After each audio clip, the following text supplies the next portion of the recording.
I'm going to read this order and probably from time to time make comments that are not scripted or in my notes, and we'll see how that goes. I will try to be articulate and relatively slow for the purposes of our court reporter. And as in a written order, you have various citations and things of that nature. I'm going to read those, so it may not sound very flowing when I read it, but in part it's because I'm referencing citations and grammatical marks, etc. Also, some of these citations to the record and to other parts of the case might be more appropriately included in footnotes, but I wasn't sure that reading a proposed order and then identifying footnotes would be all that helpful. So again, that would be left up to the drafter's discretion. Even who's some great writer, which I'm not, even Ernest Hemingway had an editor. So Maxwell Perkins was his editor, by the way. So I have no problem with edits so long as the essence of the order and most of the details are in the order. Let me start with you a quote, which I think we should all think about, including those of us who are on the Zoom, those of us who are online, on YouTube, those who may read about this case in the news media. I find that in any intense public debate, there are often emotions and concepts which show a failure to completely understand the complete scenario of what we're dealing with. In particular, I find in the last 50, 60 years or so, our country has felt that every problem could be solved in a courtroom. Every problem cannot be solved in a courtroom. Some problems are solved at the ballot box. Some are solved in the courtroom. Some are solved by individual action. But before people start deciding how they believe about something or how it's going to affect them, let me give you an idea of one of the foundations of our law as I think it relates to this situation. So here's the quote. Quote, under the American system of laws and government, everyone is required to use and enjoy his own rights as not to injure others in their rights or to violate any law in force for the preservation of the general welfare. That quote comes from a 1914 Florida Supreme Court opinion called Dutton, D-U-T-T-O-N, Phosphate Company versus Priest, 65 Southern, 282 Florida, 1914. It was again restated in a 1939 Florida Supreme Court, State ex rel Hosack, H-O-S-A-C-K v. Yoakum, just like the country singer, Y-O-C-U-M, 136 Florida, 246 Florida, 1939. The second quote, coming from the same decisions, 1914 decision originally and repeated in 1939, the wisdom and necessity, as well as a policy of a statute, are authoritatively determined by the legislature. Courts may inquire only into the power of the legislature to lawfully enact a particular statute. These two quotes from the Florida Supreme Court over 100 years ago describe two things: the balancing of one's own rights with the rights of others, in that when considering the separation of powers, court may properly consider whether a law, and as a logical extension of this quote, an executive action, was lawfully enacted or exercised. A governor's executive order and an agency's actions must be based on authority granted to them by the Constitution or the legislature. Executive power is exercised if executive power is, fifth edit, I still missed words. If executive power is exercised without authority, the executive action is illegal, null and void, and unenforceable. So let me go back and comment this concept of personal rights. We all have personal rights. We all enjoy our personal rights. We all zealously protect our personal rights. We have a personal right, if we so choose, not my choice, but many do, to drink alcoholic beverages in their home if they're over 21 years of age. We can drink until we're intoxicated, but we can't get in a, it's our right to drink alcoholic beverages if we're over 21. But we cannot get in our car and start driving around while we've had alcoholic beverages that impair our ability to drive. And the reason is not because of whether the driver is going to hurt him or herself or not. The reason is the driver exercising his or her rights to drink is now putting at risk other people. So that driver's right to drive intoxicated is limited by the government in various criminal laws that prohibit driving while under the influence of alcohol. We all have a right to speak our mind, First Amendment rights. You've all heard this quote. We don't have a right to tell lies about people. If we do, then we'll have to respond to that in some sort of court action. We don't have the right to harass and intimidate people verbally, because that violates the law. That limits our rights. And we don't have a right, to the extent there are crowded theaters anymore. This, in a few years, may be an anecdote that younger people won't even understand what I'm saying. We don't have a right to go into a crowded theater and yell fire because we decided it's our right to do that. We don't have that right because exercising the right in that way is harmful or potentially harmful to other people. Our law and our history as a country, going back 200 plus years, is full of examples of rights that are limited by the good of others that would be adversely affected by those rights. So when we talk about absolute and fundamental rights, there's always a footnote that is something like, well, let's see if exercising these rights harms other people. If it does, then we have to have a discussion. That's what we're having here this week. A discussion in part as to whether people's rights to not want their children to wear a face mask for 30 or 60 days, which is what most of these policies we've been talking about are for, whether those rights outweigh the risk not wearing a mask places other children in to catching a highly contagious and sometimes deadly disease, even for children. So this is not something that I made up. This has been the law of Florida, I know, since 1914. It's been the law of Florida for probably 100 years before that. These concepts are contained in the fundamental writings, to support our country.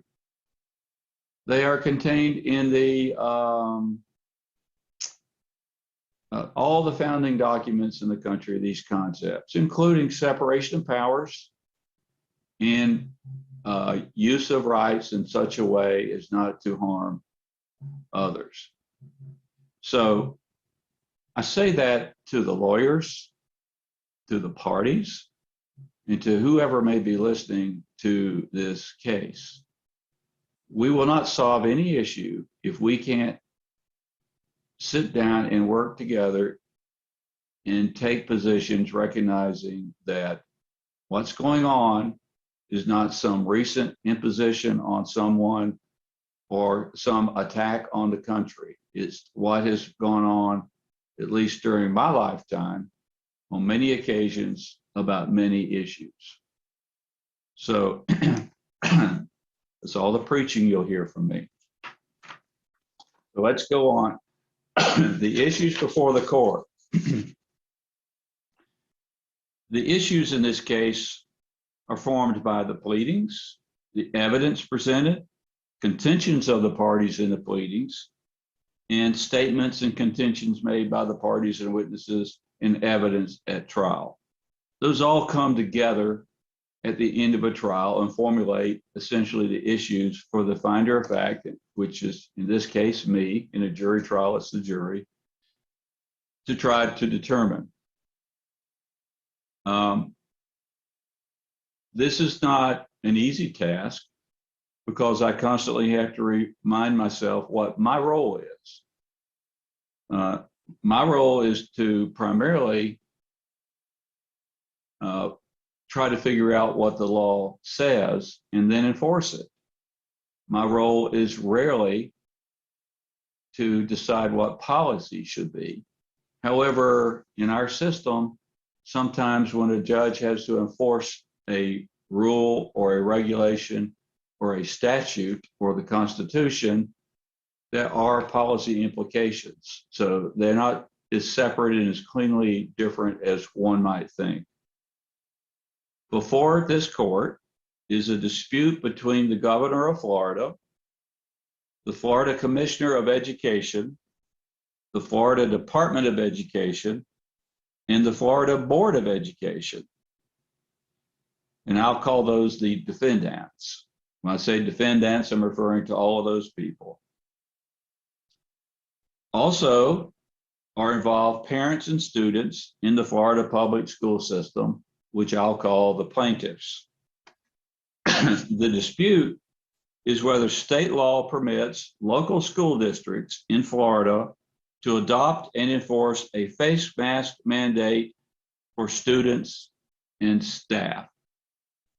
Staff being teachers and other employees in the school system. There have been a lot of descriptions for this. What I think we're talking about is essentially the contention of the plaintiffs that the school system should be free to pass a face mask mandate.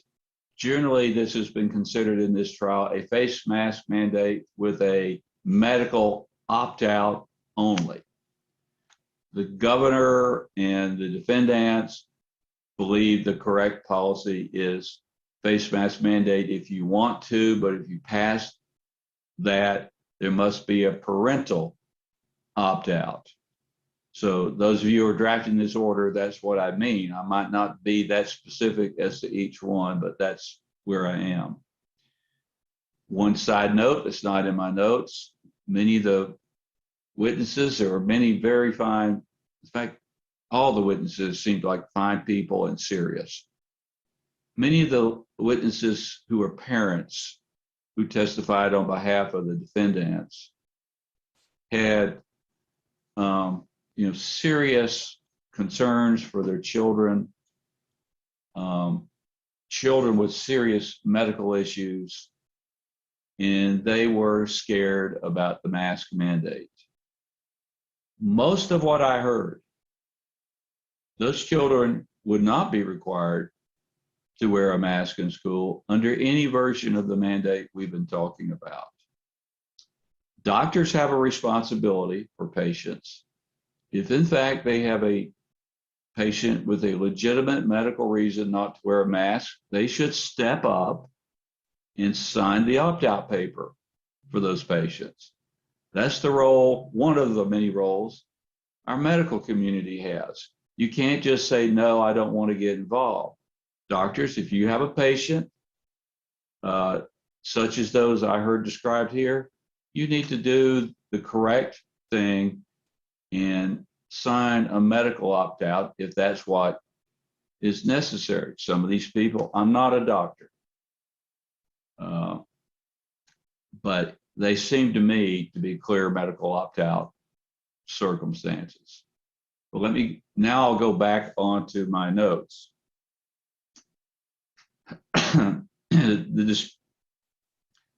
Picking up, the dispute is whether state law permits local school districts in Florida to adopt and enforce a face mask mandate for students and staff.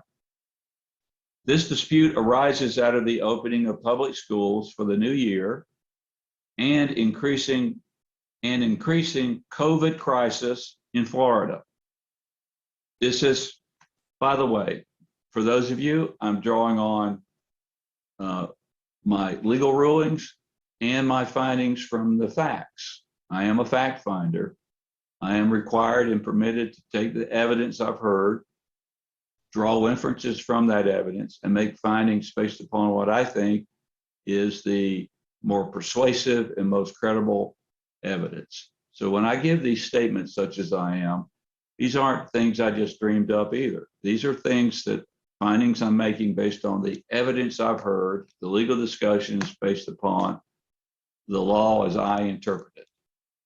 So the increasing COVID crisis in Florida has resulted from less than complete vaccination of the population of Florida and the dominance of a COVID virus variant referred to as the Delta variant. The Delta variant has a much higher viral load and is more contagious than the form of COVID present in Florida from 2020 until about May or so of this year. COVID variant became increasingly dominant in Florida starting around May or so into the present time. It is the dominant, by far the dominant virus that's being spread in the state of Florida. Also, the Delta variant presents a higher risk of infection to children than did the previous form of COVID. This fact places at issue all medical studies and anecdotal evidence that says, well, we had no problems last year, we should have no problems this year. There's a difference. We had a different, less infectious, less dangerous form of virus last year than we have this year. And as the facts change on the ground, the need or failure to need for various measures will also change. I'm talking about facts on the ground now as I understand it from the evidence. The combination of lack of vaccination, decreasing social distancing, and the Delta variant has resulted in dramatically increased COVID infections in Florida over the past several months. Although vaccinated persons do have significant protection against the COVID variant, they can still become infected by the COVID variant. They can also transmit that infection to children and other people. As a result, the CDC, Centers for Disease Control, the American Academy of Pediatrics, and the wide majority of the medical and scientific community in this country recommend universal indoor masking for all school students, staff, teachers, and visitors to K through 12 schools, regardless of vaccination status and social distancing. On April 14th, 2021, Commissioner Corcoran, who's the commissioner of the Florida Department of Education, and in his official capacity, a defendant. And for those who are lawyers, when you sue someone from an agency in official capacity, that's just another way of suing the agency. But Commissioner Corcoran, on April 14, 2021, sent a memorandum to all school district superintendents. The superintendent of a school district is sort of like the principal of the high school. They're the in-charge executive officer of that district. Many are appointed, some are elected. In that order or memorandum, Defendant's Exhibit 45, as I read it, he's requesting that the school superintendents do not implement a mandated masking policy. He said, with this return, I'll read it. We ask that districts which currently are implementing a mandated face covering policy revise their policy to be voluntary for the 21-22 school year. It's clear to this court that the issue of voluntary versus mandated, opt-out versus no opt-out masking policies in Florida schools was being considered and studied at least as early as April 2021. Remember, at the time of that memorandum, COVID virus or variant had not really hit the scene hard.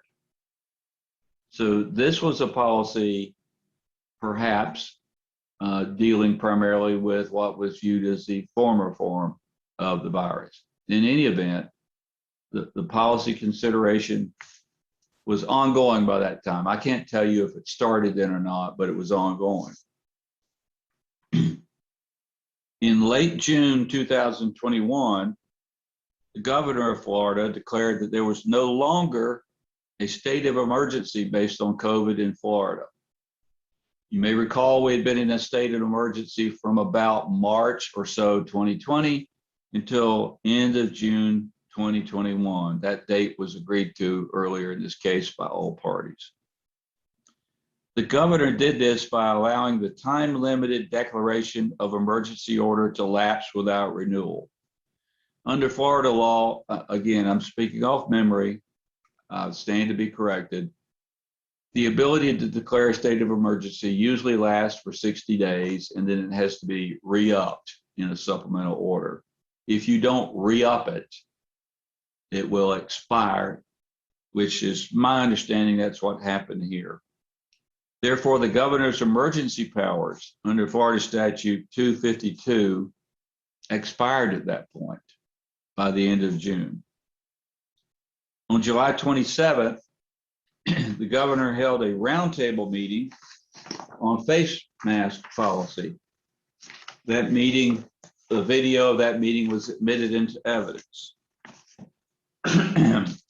Excuse me.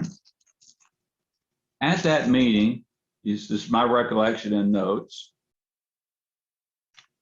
no participant in the meeting, there were some doctors there, the governor was there was a charter school, I think he was a principal, but a higher up charter school official from a local charter school. There was another mother and also charter school employee there, and there was a high school student who indicated he and his friends preferred to hang around without wearing face masks. There may have been others, but that's my memory of who was there.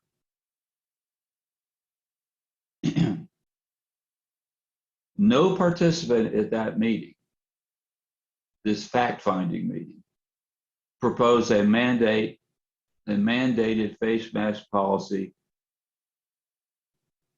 with no parental opt-out, such as that being proposed by a number or being implemented by a number of school districts in Florida. No one proposed that. All proposed a parental opt-out policy. No one advocated for any CDC recommended policy. In fact, the governor gave his opinion that his confidence, hold on a second.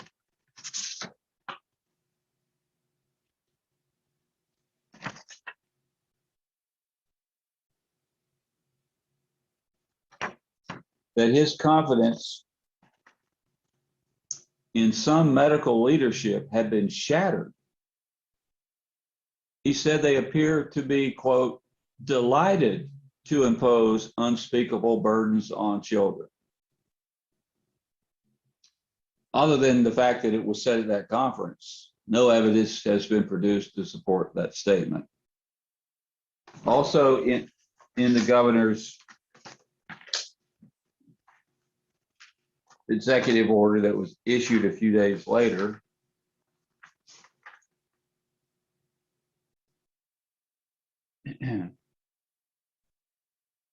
the governor expressed doubt about the validity of the CDC guidance.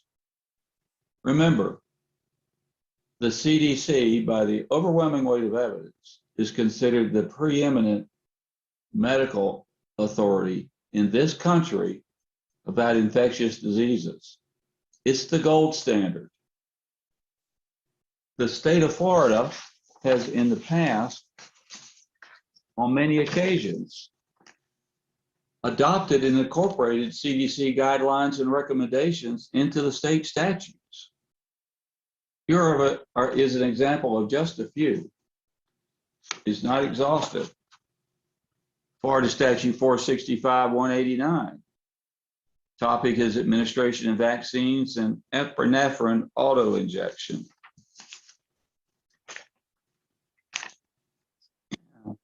Florida Statute 384.23 regarding sexually transmitted diseases. Florida Statutes 381.0031 regarding epidemiological research, reported diseases of public health significance to department. Florida Statute 1002.23, a statute that's been mentioned quite a bit in this case, dealing with student and parental rights and educational choices.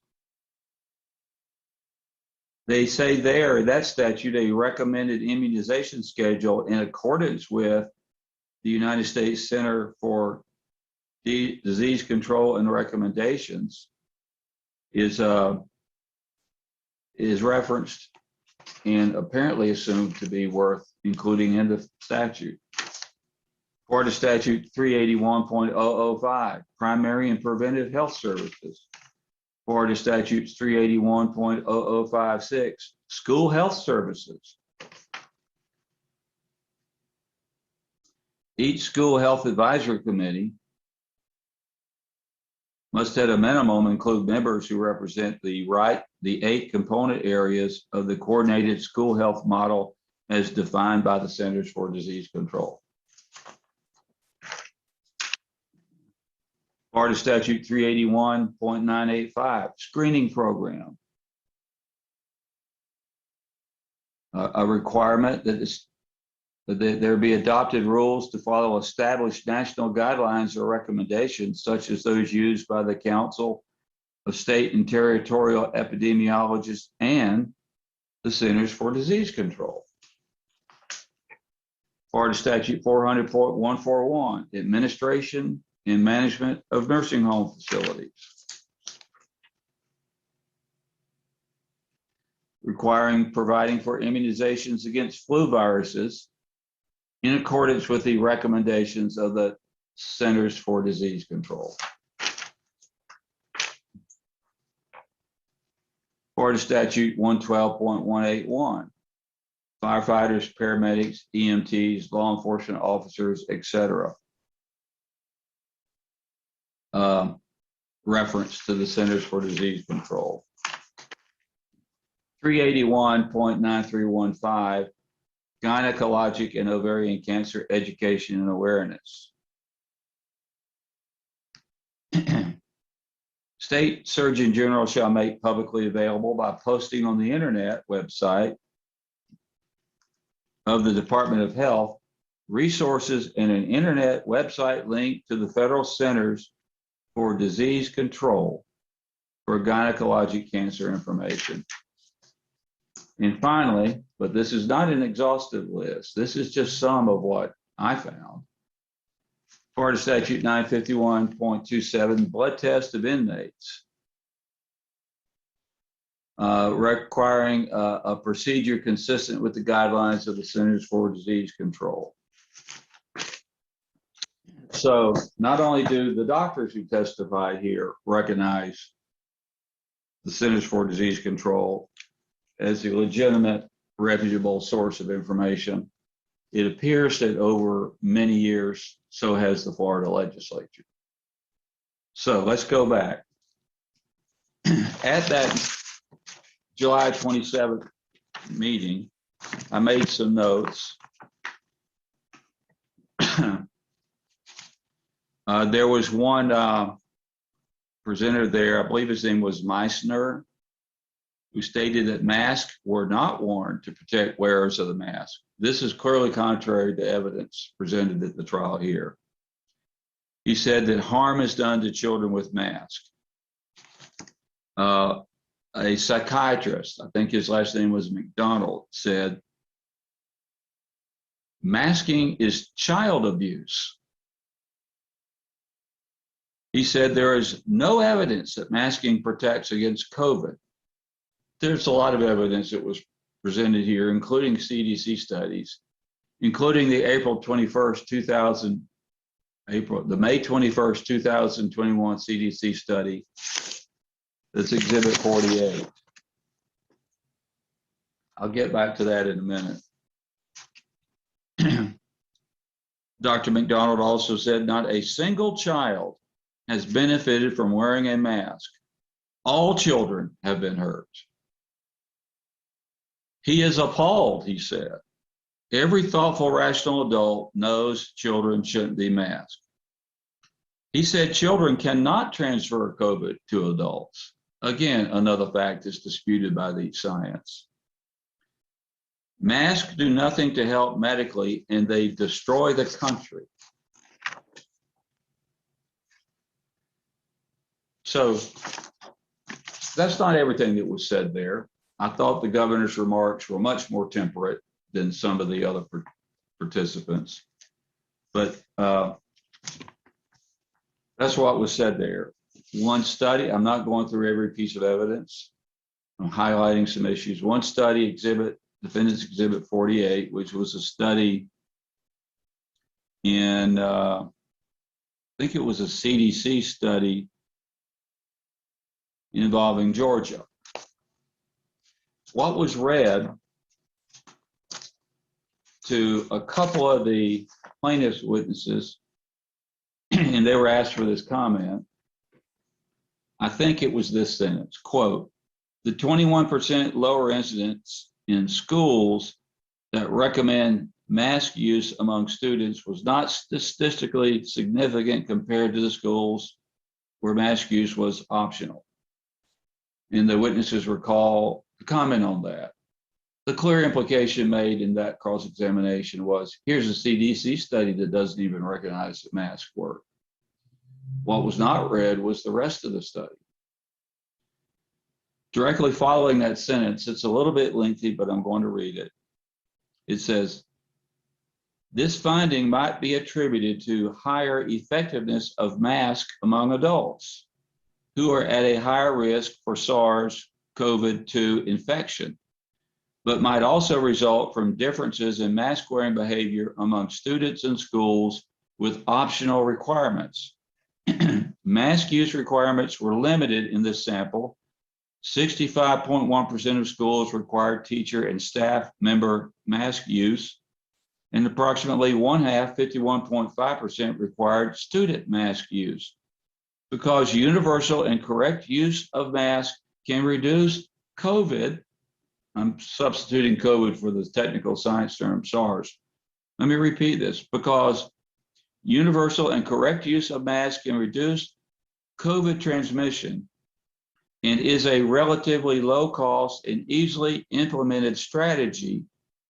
Findings in this report suggest universal and correct mask use is an important COVID-19 prevention strategy in schools as part of the multi-component approach. This is not a plaintiff's exhibit. This is a defendant's exhibit. Also, one last thing this report said in its summary.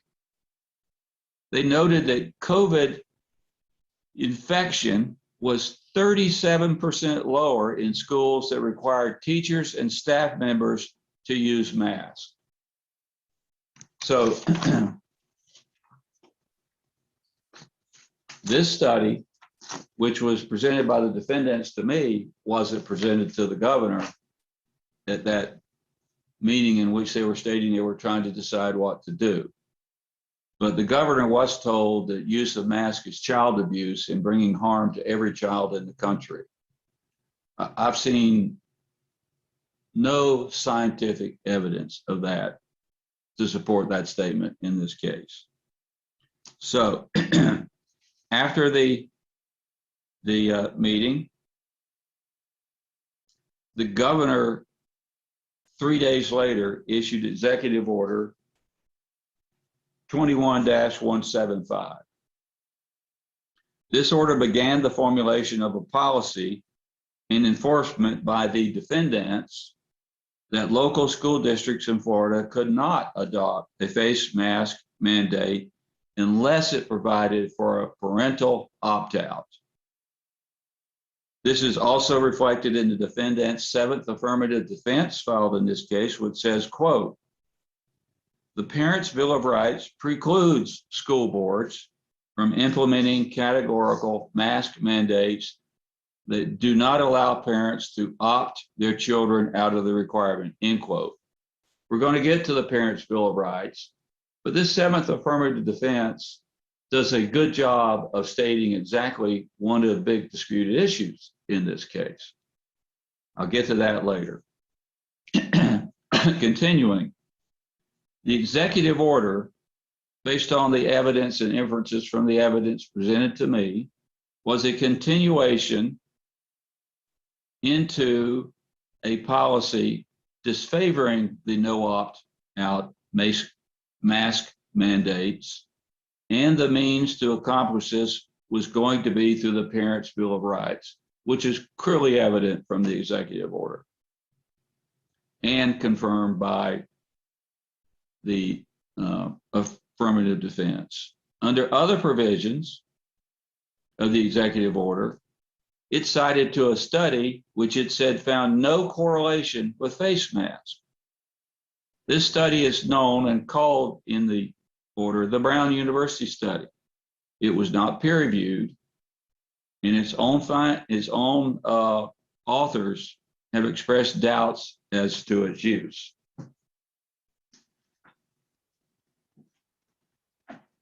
That study's in evidence.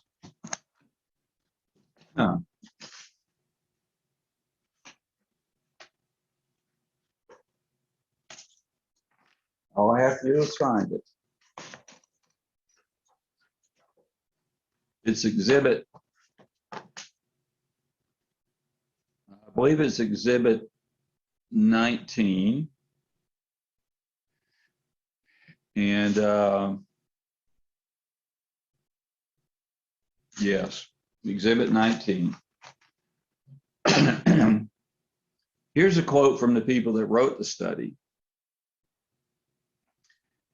Quote, "We caution that our analysis focuses only on correlations, and it is challenging to make causal statements. In the case of masking in particular, we focus on mandates and not on actual behavior. Masking is likely correlated with mask mandates, but it is also likely that some individuals mask even in the absence of a mandate. and that there is imperfect compliance even with a mandate.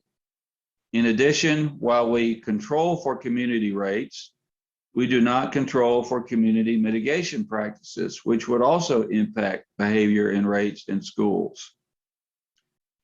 This paper adds to our understanding of the relationship between COVID mitigation and school safety in the US, and they cite about 4 different studies.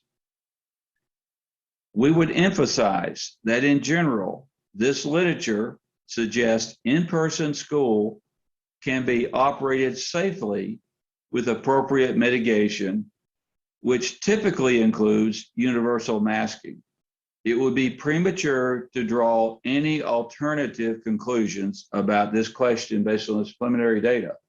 This study doesn't say masking is not effective. In fact, it recommends universal masking. And it says it's premature to say anything otherwise.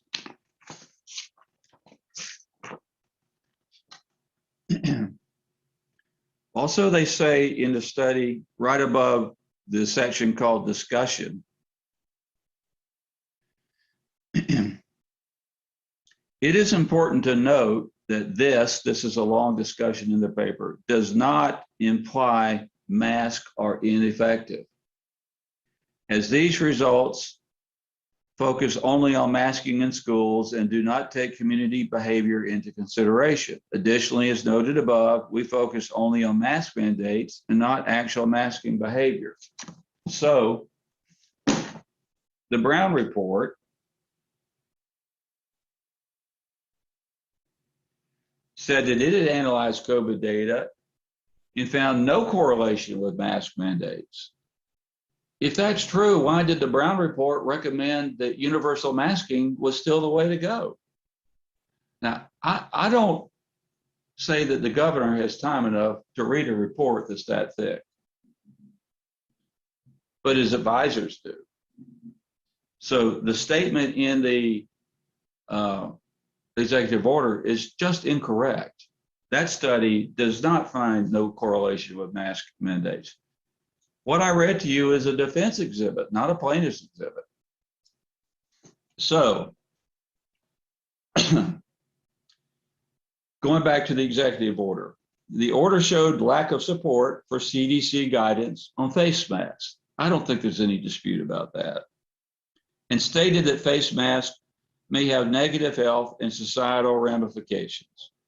Most importantly, the order noted the applicability of a new statute called the Parents' Bill of Rights. The order, we'll talk about that more in detail. The order directed certain actions which were premised on enforcing the Parents' Bill of Rights, which would result in a blanket banning in advance of all school board mask mandates if there was no parental opt-out. The most likely way to accomplish this was to institute a policy that would likely result in a violation of the Parents' Bill of Rights. Parents' Bill of Rights is a law that was passed by the legislature this year. The defendants contend that the executive order, this is what the defendants have stated in their motion to dismiss. They stated this, quote, the executive order requires that any rules adopted by either agency be in accordance with the Parents' Bill of Rights and task the Commissioner of Education with ensuring school districts adhere to the Florida law. This is significant only in that when you're trying to interpret a statement made by a defendant, that when the defendants tell you what they think it means, it's a relevant consideration. It doesn't mean it's be all and end all, but it's relevant to consider. Let me ask the court reporter, how are we doing? You tell me when you need a break. Sound off because I might not look up enough. The defendants also contend that the State Board of Education can, quote, be consistent with its supervisory. Let me see, this is the one I did at 2 in the morning. Let me see if this makes any sense. Okay. Quote, the State Board of Education can, I think I meant to put, be consistent with its supervisory powers under Article 9, Section 2 of the Florida Constitution, can enforce the rule and the Parents' Bill of Rights through its discretionary application of its statutory enforcement powers under Section 1008.32 Florida statutes. That's apparently what's being done from, we know, in the Alachua County and Broward County case. Defendants also have contended at page 31 in their motion to dismiss that under the Bill of Rights, quote, parents, not school boards, have the discretion to choose whether their children will wear masks in school, end quote. I don't think this is a surprise. I think that's been the consistent position from the April 14th letter to the school superintendents through the roundtable meeting, through the order, and into this case.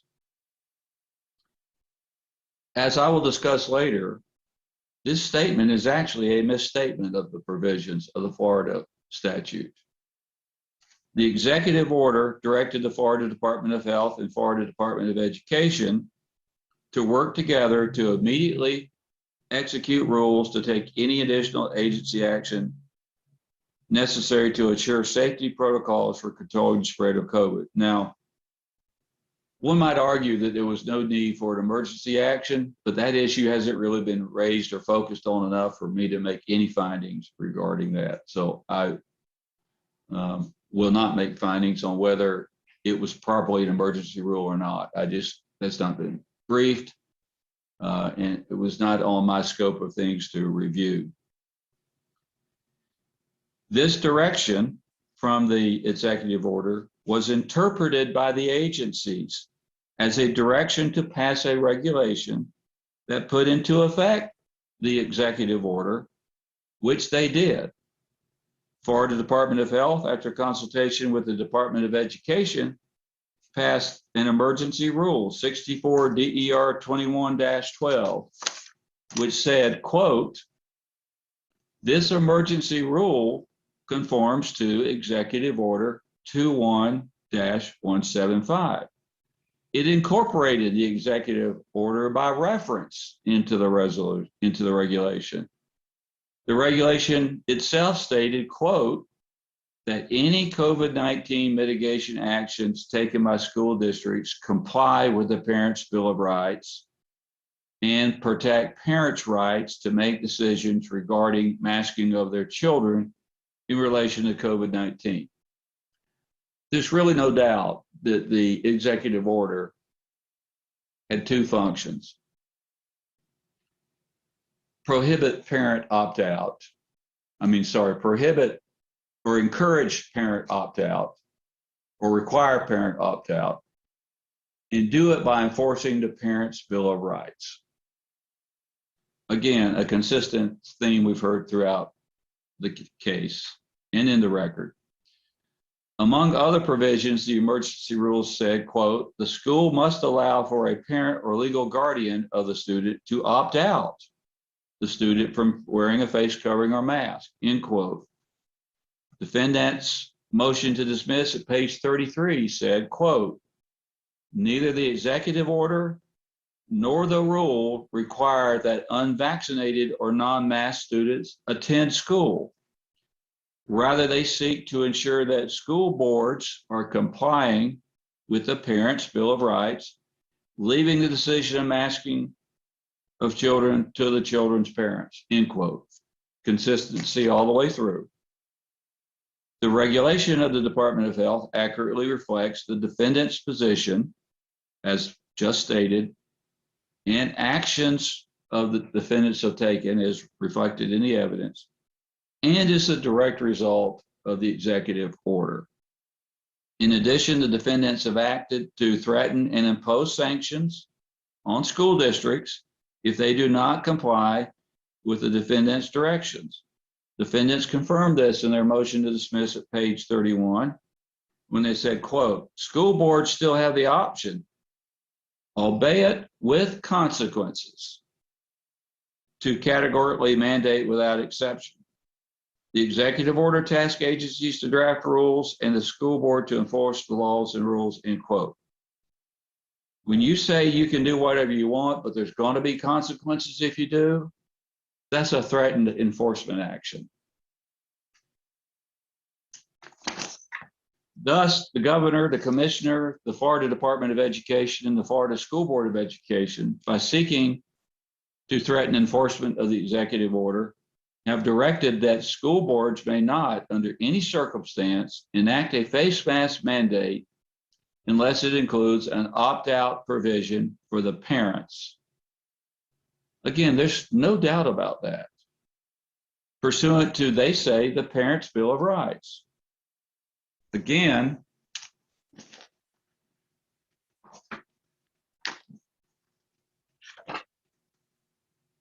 seventh affirmative defense by the defendants.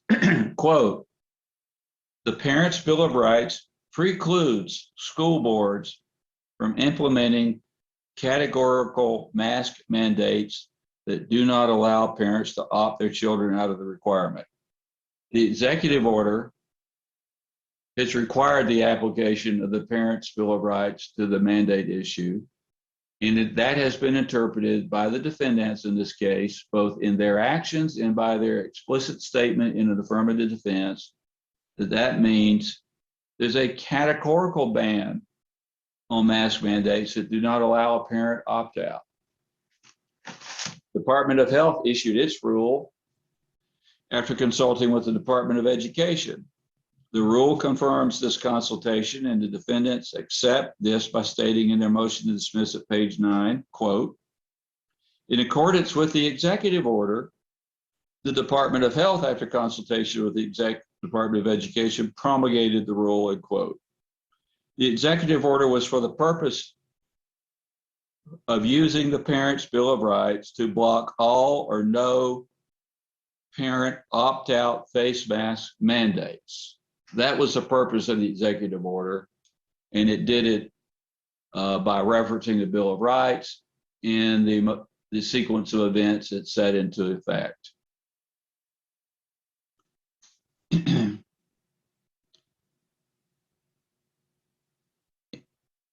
As raised in the April 14th memorandum and the July 27th, 21 roundtable. The plaintiffs contend, for various reasons set forth in the pleadings, the evidence and attorneys' presentations in the motion to dismiss hearing and trial, that the executive order which directed and became incorporated into the express per se, no exceptions, anti-mask mandate with no parental opt-out is unconstitutional, illegal, without authority, and unenforceable. The enforcement action of the defendants, as noted in the August 2021 press release from the Department of Education, interestingly noted that both the executive order and the Department of Health rule directed this enforcement. It said each order, again, these are 2 in the morning notes, so I'll defer to the actual exhibit. It said each order, executive order and Department of Health rule, requires the school district to document compliance with the Parents' Bill of Rights and the DOH rule. Even after the DOH rule is adopted, the department is still using the executive order as a means of enforcement of its no mandate without a parent opt-out policy. So that's the background. The parties have asked me, however, to come up with some resolution to this dispute. Court reporter, are you still okay? Am I talking too fast for you? Okay. I'm going to go into some discussion of what I have referred to as some fairly sophisticated legal issues. One is called the separation of powers. The defendants have raised the separation of powers as a defense in this case, stating that the actions of the defendants were within their authorized discretionary authority. And so I'm going to analyze what that is and how that applies to this case. I would note that there are a number of cases in which I have enforced the separation of powers as argued by the state in those cases to bar recovery from assault by the plaintiffs in those cases. The defendants argue that the plaintiffs seek relief that would violate the separation of powers. The doctrine of separation of powers is set forth in Article 2, Section 3 of the Constitution, Florida Constitution. It's also stated, what are the papers that Hamilton and Madison wrote, the Federalist Papers? It's in there. I think there was a writer, I may butcher his name, Montesquieu from England, who talked about separation of powers before the Federalist Papers talked about separation of powers. This is a long-standing governmental concept, both in the United States and in the state of Florida. It's not new. I didn't invent it. And it's been discussed a lot by the appellate courts and the Florida Supreme Court. The separation of powers provides that the powers of government shall be divided into legislative, executive, and judicial branches. No one belonging to one branch shall exercise any powers appertaining to either of the other branches unless expressly provided herein. As it relates to the judiciary, the separation of powers concept stands for the proposition that the judicial branch must not interfere with the, and I underline this word, authorized discretionary functions of the legislative or executive branches of government, absent violation of constitutional or statutory rights. Now, those of you who are law review people are going to hate that I'm citing Florida Juror, but I'm going to cite Florida Juror for this. That is 10 Florida Jurisprudence 2nd, Constitutional Law, Section 158. That's also referenced in Florida Department of Children and Families versus JB 154 Southern 3rd 479 at 481, Florida 3rd District Court of Appeal 2015, where they said, among other things, the judicial branch must not interfere with discretionary functions of the legislature or executive branches of government, absent a violation of constitutional and statutory rights. Let me rephrase that in plain English. A court can't interfere with the functions of the legislature or the executive unless there's been a violation of the law. That's what that means. Also, Forney, F-O-R-N-E-Y v. Cruz, 112 Southern 3rd, 741 at 743, Florida 1st District Court of Appeal, 2013. That's the district that we're in, and the one that I'm required by law to look to first to see if there's any law on an issue, says that a court cannot dictate the operation. In this case, it was the state prison system, so long as no law was violated. In other words, the courts will not substitute their judgment with reference to matters properly within the domain of the legislative and executive branches of government. However, the separation of powers just doesn't flow one way. It flows 3 different ways at the same time. The governor nor the executive agencies are permitted to substitute their judgment for the legislature or for any other governmental agency that has been given discretionary power. Nor can they perform the function of the legislature.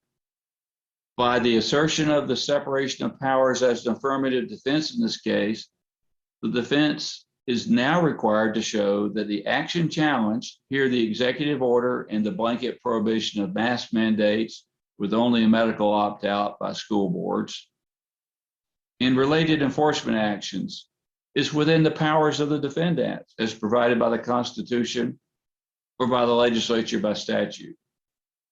Here the defendants argue that they are entitled to deference provided by the separation of powers doctrine because they are exercising their authority to act.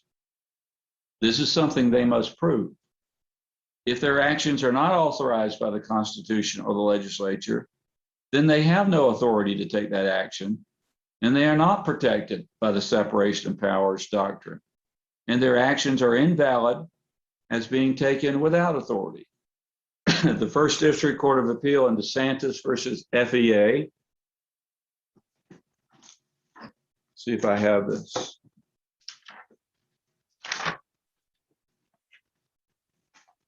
That's the site is 306 Southern 3rd 1202 Florida First District Court of Appeal 2020. For those of you who aren't lawyers, that's the case we've been talking about, is the case from last year.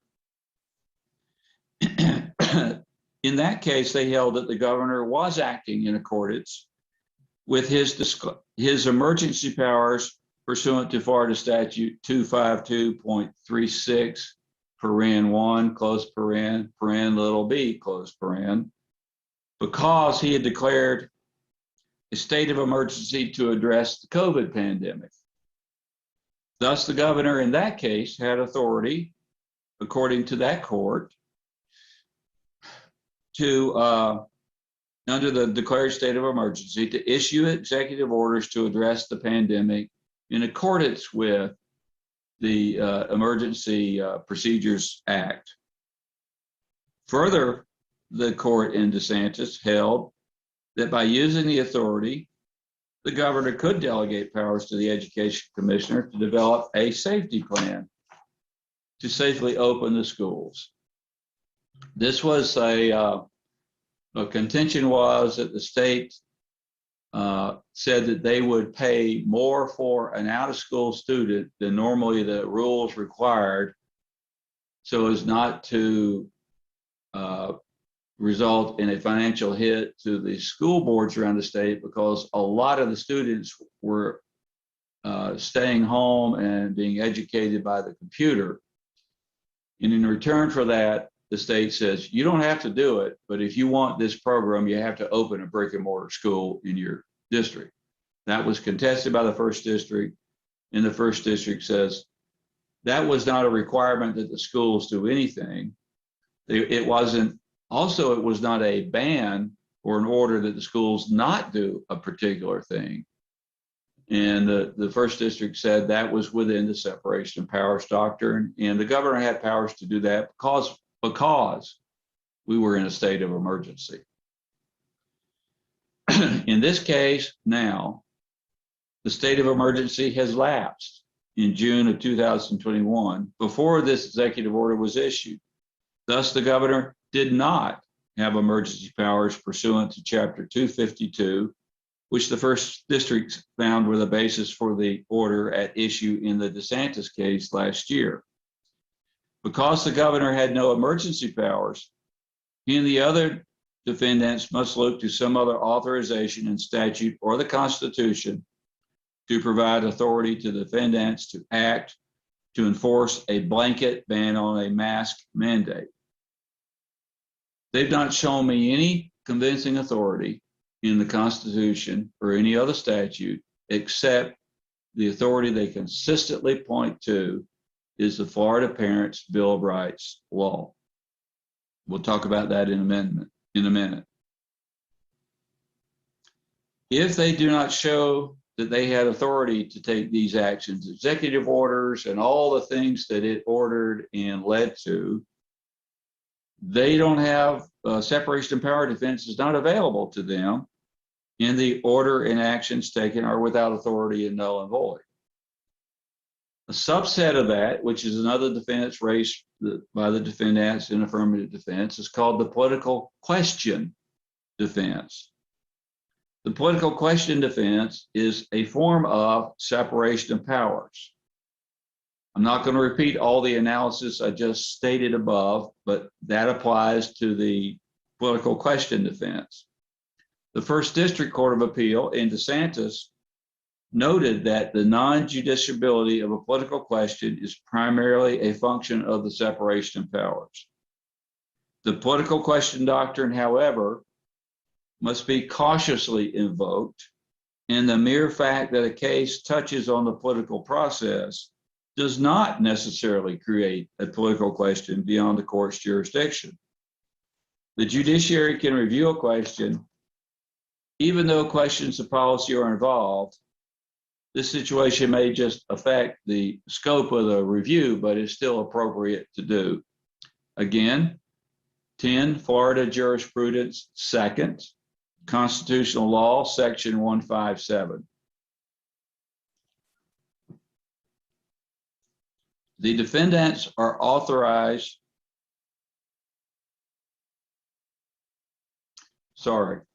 bad at it.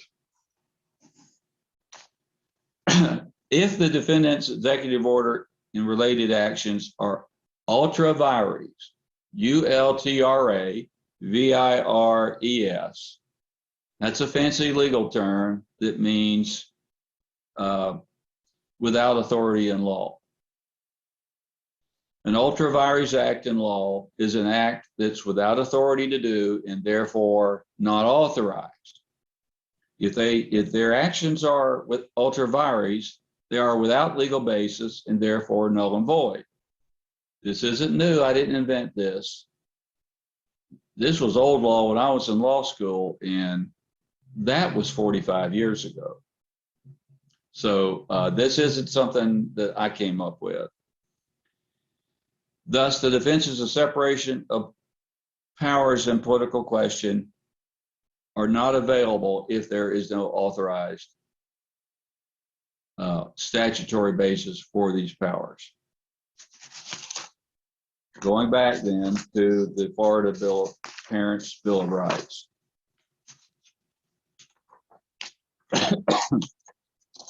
Before I get to that, let me make some notes. I'm not going to grant relief under the count relating to what's called the home rule doctrine. I'm going to give you some broad stroke points on local control, but this is intertwixt and in between cases, statutes, and court decisions that in decisions, multiple decisions of the First District that I don't feel comfortable granting relief based on that. But I'm going to give you a brief page or so of comments on that. There has been discussion for many years in many cases regarding the sometimes competing roles of the local school board and the state of Florida in operating public schools. For example, Article 9, Section B, that's a little b in parentheses, of the Florida Constitution says in pertinent part, quote, "The school board shall operate, control, and supervise all free public schools within the school district," end quote. Yet the Florida Supreme Court in Citizens v. Florida State Board of Regents, 262 Southern 3rd, 127 at 137, Florida, 2019, close paren, quoted from an earlier decision in Coalition versus Childs, 680 Southern 2nd, 400, 408, Florida, 1996, close paren. So that's 25 years ago. Quote, "We hold that the legislature has been vested with enormous discretion by the Florida Constitution to determine what provision to make for an adequate and uniform system of free public schools," end quote. In both those cases, the court, the way I read them, was dealing with a claim that the legislature had failed to sufficiently fund the public schools. In general, funding decisions by the legislative have been granted substantial, as you can tell from these two sites, substantial deference by the appellate courts in Florida. However, the issue here is not whether the state has adequately funded the school system. Last year, the First District Court of Appeals said in the DeSantis versus FEA case, quote, whatever the outcome of appellee's lawsuit, the choice of how to deliver education to students remains with Florida school boards, end quote. 306 Southern 3rd, 1202, 1214, paren, Florida First DCA 2020, close paren. Although the state retains responsibility for establishing a system of public education through laws, standards, and rules to assure efficient operation of a system of public education, the state constitution states that each county constitutes a school district. Responsibility for the actual operation and administration of all schools within the districts appears to be delegated by law to the school of the respective districts. In this regard, all public schools conducted within the district are under the direction and control of the district school board. 46, Florida Jurisprudence 2nd, Schools, Universities, and Colleges, Section 19. Here's a little bit of the rub here in my case. Although subject to the Parents' Bill of Rights, the setting of local policies for health and safety of students substantially remains a local function. I think, I add I think because the case law, to my mind, is still all over the place on this. Florida is a large state, including small rural communities to large, densely populated counties. What is appropriate in one county may not be appropriate in another county. Thus, a one-size-fits-all policy for student health and safety, as dictated by Tallahassee, in other words, by the state, runs contrary to Article 9, Section 4B of the Florida Constitution. If that were literally true, then somebody would have challenged the constitutionality of the Florida Bill of Rights, which I'll talk about in a minute, but no one has. I have ruled in cases and been affirmed by the First District that various levels of school reform relating to how teachers are paid, all sorts of things, extensive school reform did not violate Article 9, Section 4B. I ruled a year or two ago that the legislature's bills regarding charter schools didn't violate Section 9, 4B. They agreed with me on that, but they didn't agree with me that the school boards had standing to file suit to contest the constitutionality of those bills. So I was reversed on the standing question, and affirmed on the what I call the separation of powers local control question. I just have to say that the law is not clear and certain enough for me to rule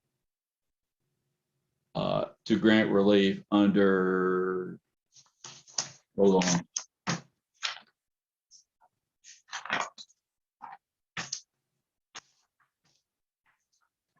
Count.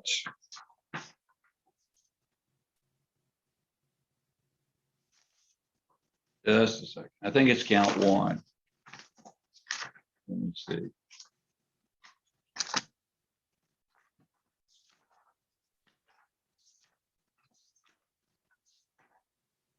No, under count 2. I'm going to decline the invitation to grant relief pursuant to count 2 of the complaint. Again, this may be something the parties want to appeal, and maybe the law can be clarified on this point. But I don't feel it's certain enough from my standpoint to grant relief. Anyway, analysis, still okay, court reporter? Okay. Anybody need a break? Okay. Analysis of Florida Parents' Bill of Rights. I'm sure I eventually will butcher this name. I may call it the Police Bill of Rights, no telling what I'm going to call it, but I'm referring to the Florida Bill of Rights. As this case has proceeded, the Florida Bill of Rights, the Florida Parents Bill of Rights, and its use to effect the anti-mask policy has become the focal point.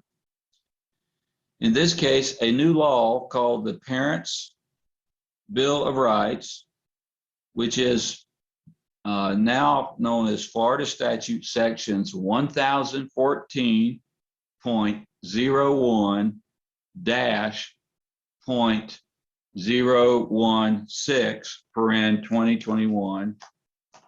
It's so new that it's not even on my statute site online of Florida laws.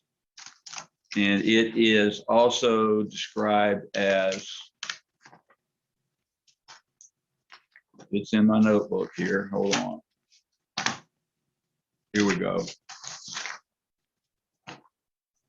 It's described as Chapter 21-199, House Bill number 241.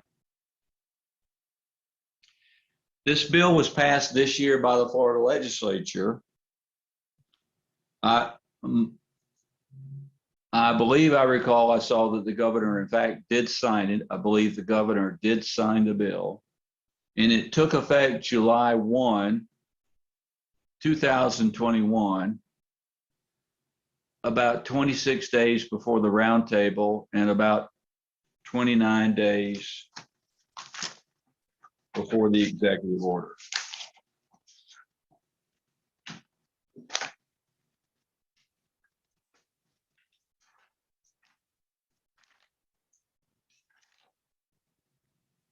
Yes.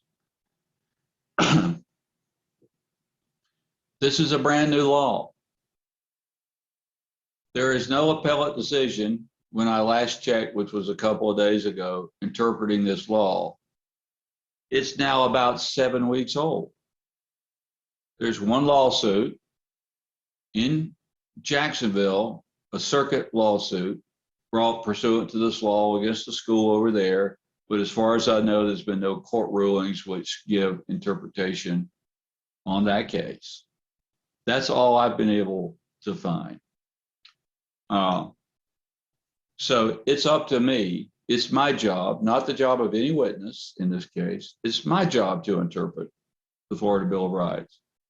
Then at some point, it may be up to the appellate court to decide if they agree or disagree with my interpretation.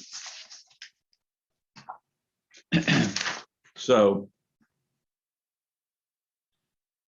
it's important to note that the Florida Bill of Rights was not in effect when the First District Court of Appeal decided the DeSantis versus FEA case.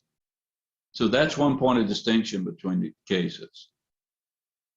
Another point of distinction between the cases is that there was no state of emergency in effect when the executive order was issued, as there was in the DeSantis case.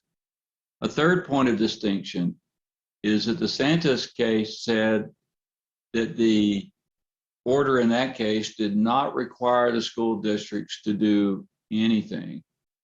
In this case, the order and the consequences it set up and directed resulted in ordering the school districts to not pass a mandate with no parental opt-out. If you do that, as was stated, there will be consequences.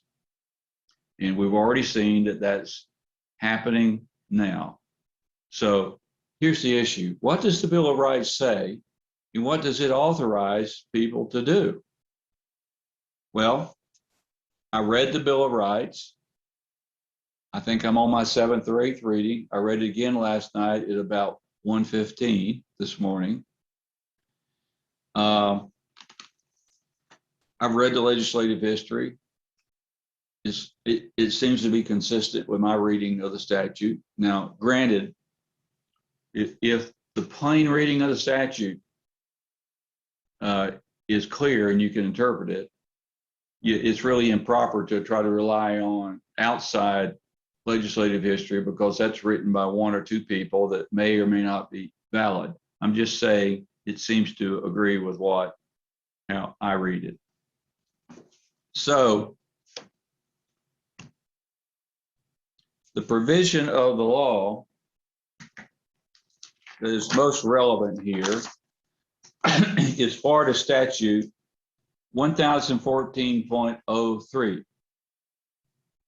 And it's called, the title of it is Infringement on Parental Rights.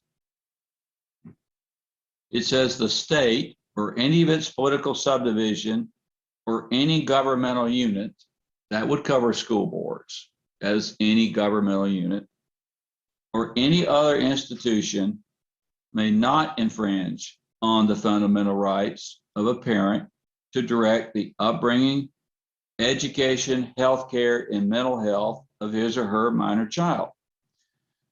Now, what I've heard in this case is that's where the reading has been stopped by the defendants in this case.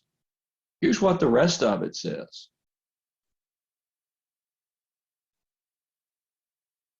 Cannot infringe on fundamental rights on education and healthcare without demonstrating that such action is reasonable and necessary to achieve a compelling state interest, and that such action is narrowly tailored and is not otherwise served by less restrictive means. So what that law says, this is how I interpret it, is normally you can't interfere with the rights of parents to direct schooling and education unless there's a reasonable basis to do so, that your action is reasonable, and there's a legitimate reason to do so that's of interest throughout the state, that you narrowly tailor it so you don't get excessive on what you're doing, and there's no other less restrictive mean to accomplish that. So what does that mean here? It doesn't ban mask mandates at all.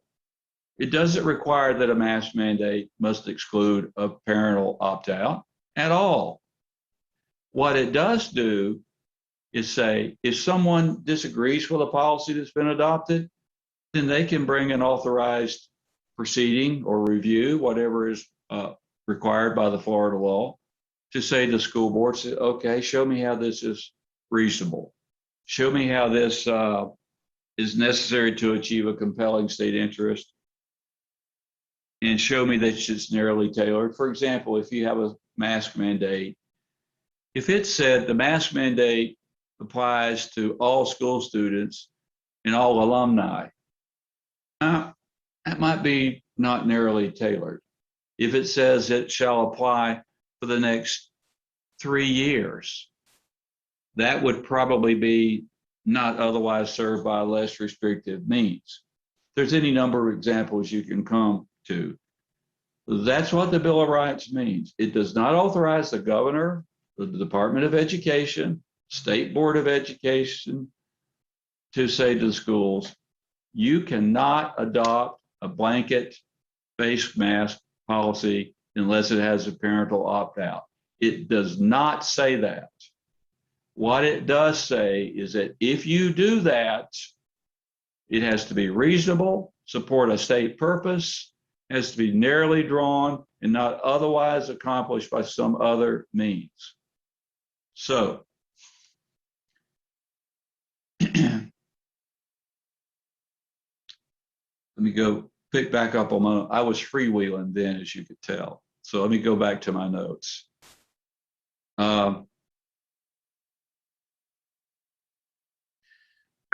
For example,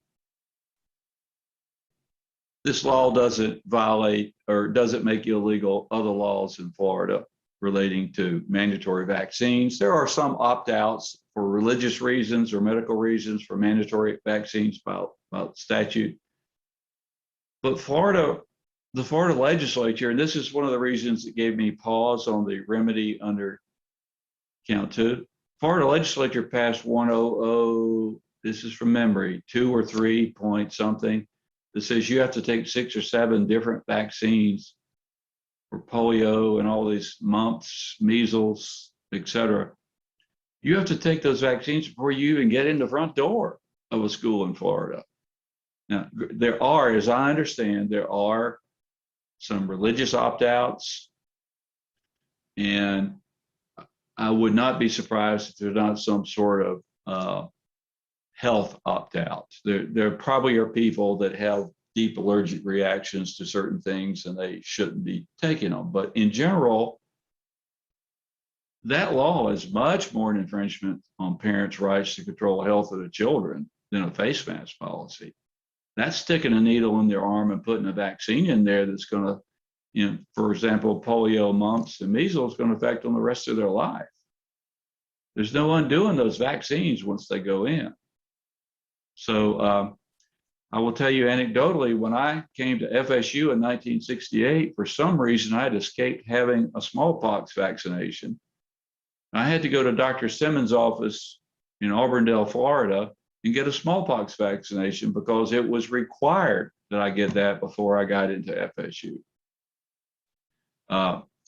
So that's one example of how you weigh these competing interests in the reasonableness of the law that does actually infringe, at least in part, on parental rights.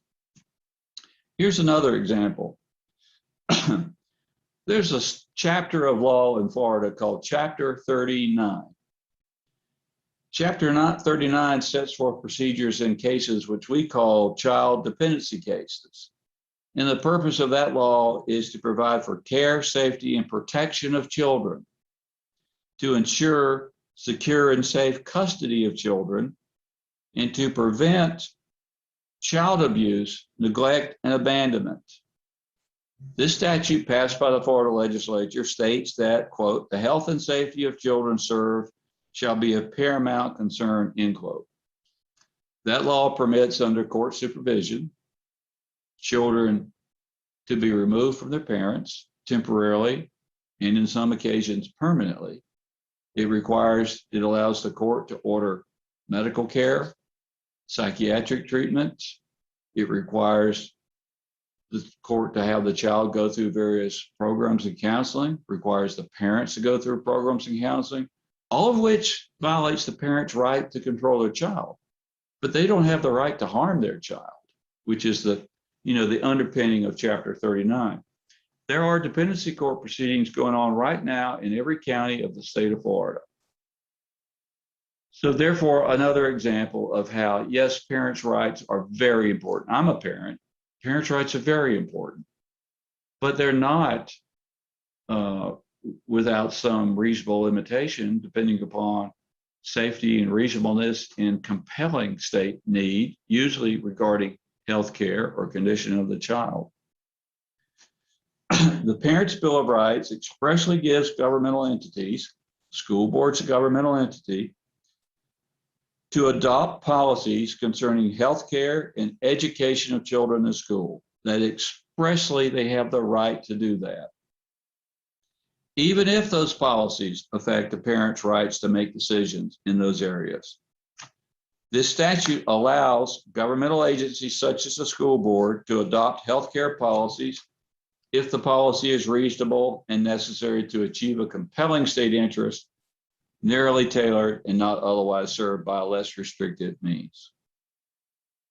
As it relates to school boards adopting mandatory face mask policies with no parental opt-out provision, there's no prohibition in the Parents' Bill of Rights to adopting such a policy, none.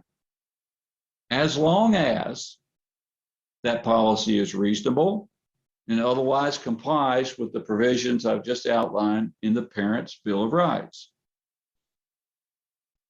The defendants do not have authority under this law to a blanket mandatory ban against a face mask policy that does not provide a parental opt-out. They simply do not have that authority unless they give the school boards their due process rights granted by the Florida legislature to make a showing of reasonableness, supportive state policy, narrowly tailored, no lesser means you're going to achieve the same thing. This statute does not support a statewide order or any action interfering with the constitutionally provided authority of local school districts to provide for the safety and health of children based on the unique facts on the ground in a particular county. The law of Florida does not permit the defendants to punish school boards for adopting a face mask mandate if the school boards have been denied their due process rights under the Parents' Bill of Rights to show that their policy is reasonable and meets the requirements of the law. If the defendants act to deny the school district's due process rights provided by the law, as appears to be the case here in at least the Broward and Alachua County case, and if they strictly enforce any other rule, regulation, policy, executive order, whatever basis you want to call it, then they are acting without authority, and they are refusing to comply with the provisions law set forth by the legislature. Remember, the legislature has its own protection by the separation of powers. They pass laws. Unless that law is unconstitutional and has not been challenged by either side, I can't tell the legislature I'm not going to follow that law. I don't agree with it.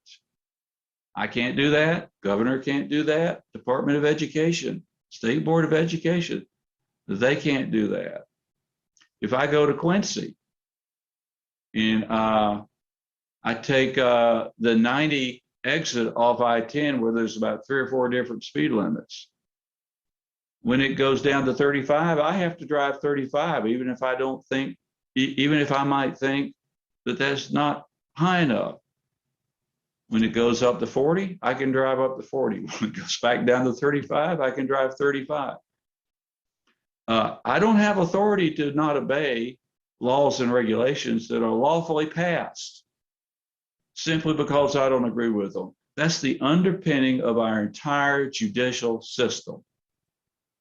And in a minute, I'm going to show you one reason why I'm not giving you relief, plaintiffs, in another portion of your complaint, because I feel like the First District has essentially instructed me inferentially to not grant that relief.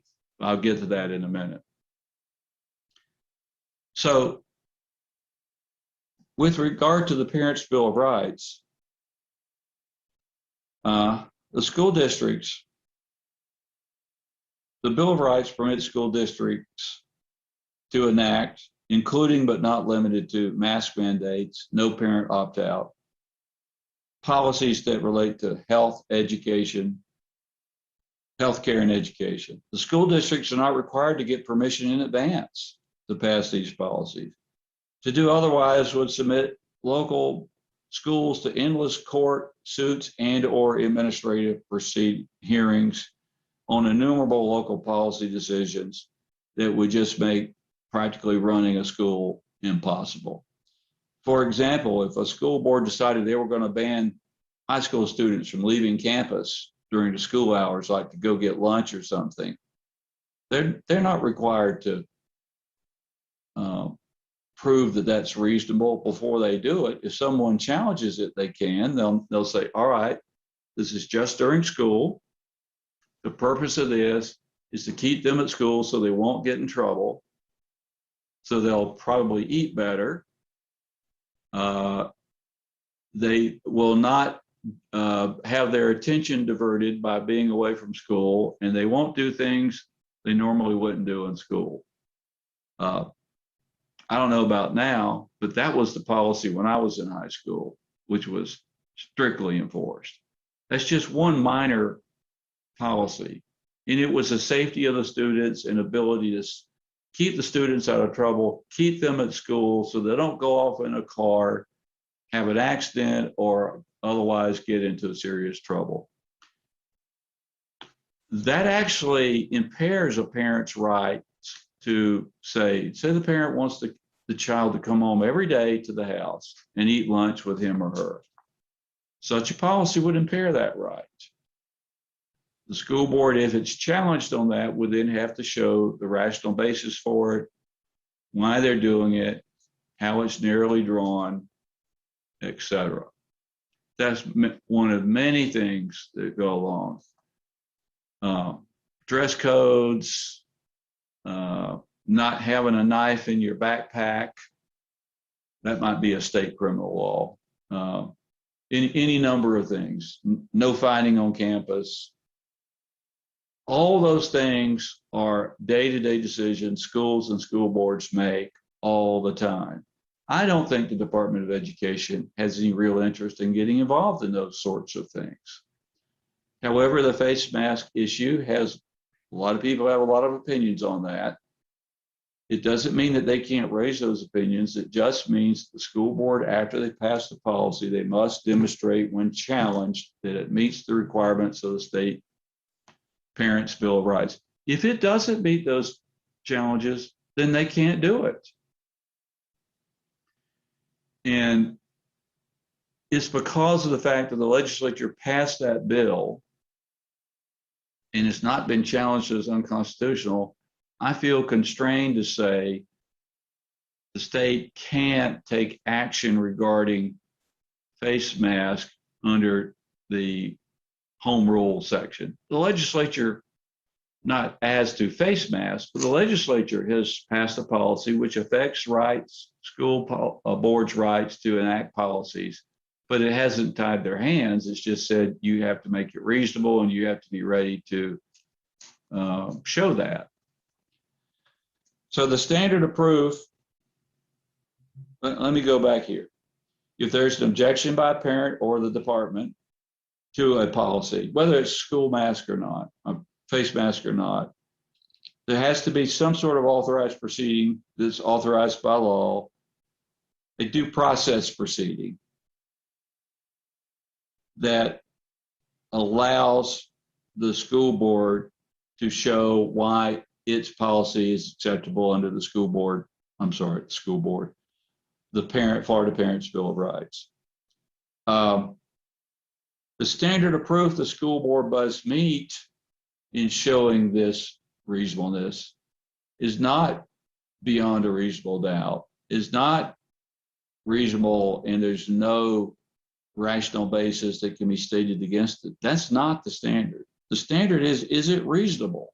It's a reasonableness standard.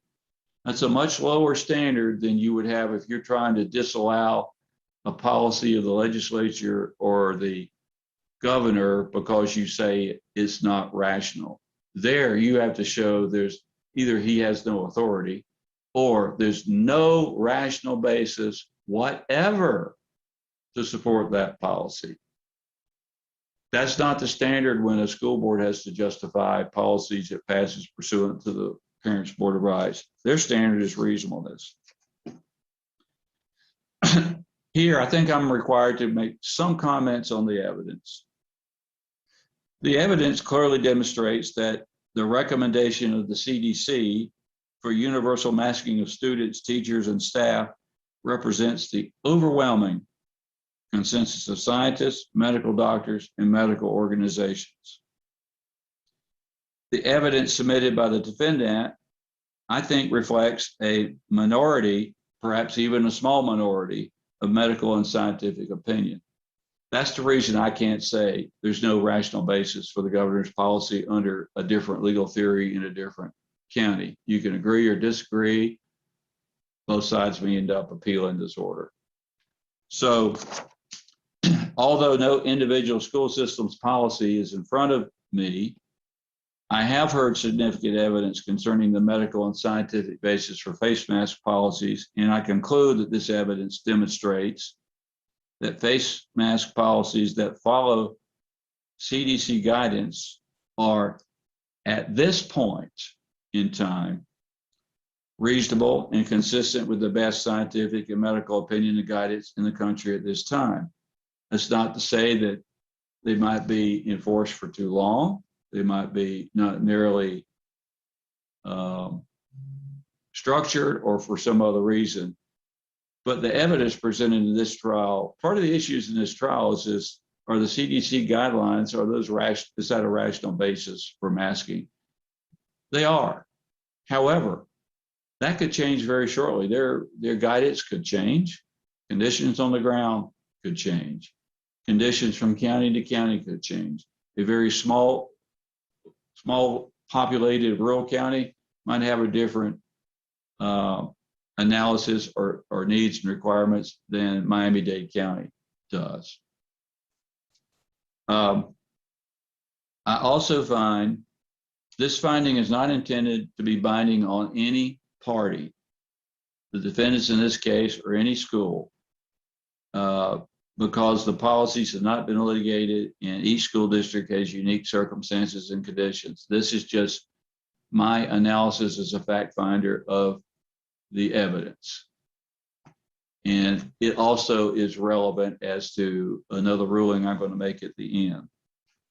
The school district which adopts a policy such as a mask mandate is acting within discretion given to it by the legislature in the Florida Parents' Bill of Rights. So long as the requirements of the policy provided for in the Parents' Bill of Rights are met, the doctrine of separation of powers requires that the discretionary power exercised by the school board cannot be interfered with by the judiciary or executive branch of government. And neither the judiciary nor executive can substitute their judgment for that of the school board. Remember, this is not something I made up. This power has been given to the school boards very recently by a bill that the governor signed. My ruling in this case, if you want to put it in one sentence, is I am enforcing the bill passed by the legislature and requiring that anyone who uses that bill has to follow all provisions, not part of the provisions. So let me move on a little quicker here. I'm about finished.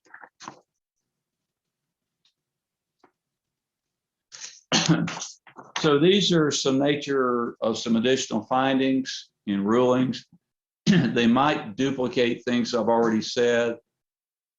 Again, this is where editorial discretion is acceptable. I'll tell you where in some areas where it's not. These are findings, and I think they're consistent with what I've said already, and I'm about to finish. The purpose of the executive order and the actions it set in motion were to prohibit local school boards from adopting face mask mandates that did not include a parental opt-out provision. The defendants have contended by their actions and positions in this case that the Florida Parents' Bill of Rights authorizes them to enforce this blanket prohibition. The defendants have additionally used threats of enforcement and enforcement actions generated as a result of the executive order to enforce this blanket prohibition. The defendants contend that the Parents' Bill of Rights, as referenced in the executive order, authorized actions of the defendants seeking to enforce the blanket prohibition from school boards adopting face mask mandates which did not include a parental opt-out provision. The defendant's assertion in this regard is incorrect because the Parents' Bill of Rights does not ban school board face mask mandates. The law expressly permits school boards to adopt policies regarding the health care of students, such as a face mask mandate, even if a parent disagrees with that policy. The law requires only that the policy be reasonable, is necessary to achieve a compelling state interest, and be narrowly tailored and not otherwise served by less restrictive means. As I've said before, if the Department of Education or some other interested person challenges that, then that might have to be proven by the school board or demonstrated in some due process proceeding of some sort, which would also allow an entry into the appellate system.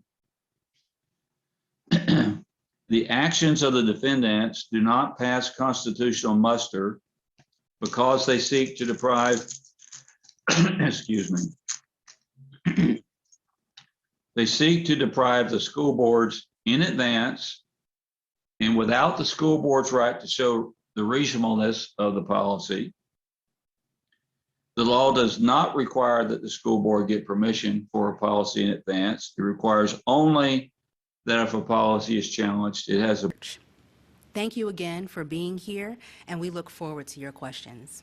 Back to you, Megan. Jennifer, thank you so much for sharing that link. Agency action or an executive action which bans under all circumstances a face mask mandate for school children without a parental opt-out does not meet constitutional muster because such action exceeds the authority given to the defendants under the Parents' Bill of Rights law passed by the Florida legislature. Seeking to enforce a policy through the executive order and through actions that violate the provisions of the Parents' Bill of Rights is by definition arbitrary and capricious because there is no reasonable or rational justification for not following, no reasonable or rational justification for not following all of the provisions of a duly enacted and authorized Florida law. A policy or action which violates the Parents' Bill of Rights cannot be lawfully enforced by the defendants. The executive order and or agency action as described above and heard in this case, which violates the Parents' Bill of Rights, exceeds any authority to issue the executive order to the extent it sets in motion or causes a violation of the Parents' Bill of Rights and exceeds the authority of the defendants that was granted to them by the legislature in the Parents' Bill of Rights. An executive order ordering or setting in motion a violation of the Parents' Bill of Rights is without legal authority.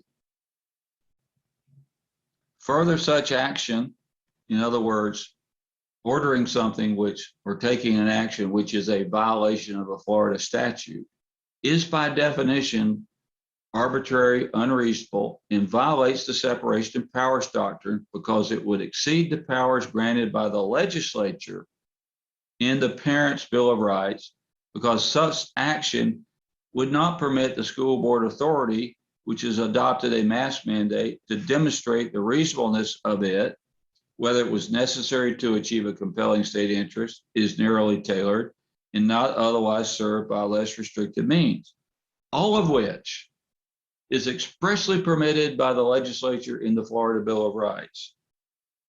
As previously stated earlier in this order, a school district adopting a policy such as a mask mandate is acting within its discretion. It has been given this discretion by the Florida legislature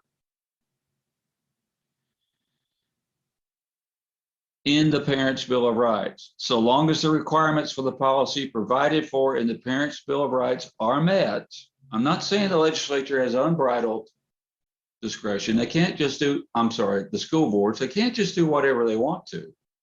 They can't do that. They have to meet the requirements the legislature set forth to authorize them to take certain acts involving education and health. But so long as they do that, the doctrine of separation of powers requires that the discretionary power exercised by the school board cannot be interfered by the judiciary or by the executive branch of government, and neither the judiciary nor the executive can substitute their judgment for the school board's power. I do not grant relief pursuant to counts 1 and 2. I think 1 is safe schools, 2 is local rule. This I want in the order. So this is not something you can leave on the editing floor. I do not grant relief pursuant to those counts because, especially as to count 1, which is the safe schools, I do not believe the proof rises to the level required by the decision in DeSantis versus FEA 306 Southern 3rd 1202 1st District 2020, and other cases discussing the burden of proof for claims such as those brought in counts 1 and also on the Article 9, Section 4B, local rule basis for school boards. This doesn't mean that I think the policy is right or that I've made any value judgment about it one way or the other. It simply means, I have to say this, plaintiffs, your own expert said this. I don't accept the argument that circumstances disputed, that there is at least some dispute in the medical community on this issue. And it doesn't have to be a lot of dispute to make this something I can't grant relief on. I think this is mandated by the First District in that decision. Again, you're not going to offend me if you disagree. You're totally not going to offend me if you appeal. Neither the other side either. But it's the way I see it, and I think I'm required to follow the First District's directions in that regard. The DeSantis case doesn't deal with the legislative Bill of Rights. It didn't deal with a direct violation of a law passed by the legislature. It didn't deal with the aspect of the legislature where there is no authority to there's no authority to violate a Florida law. It doesn't exist. The legislature didn't deal with that in the DeSantis versus FEA case.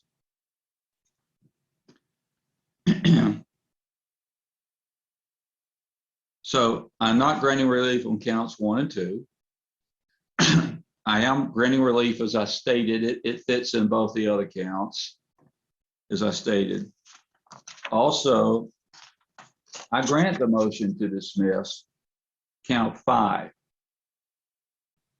For whatever reason, the plaintiffs did not sue an indispensable party,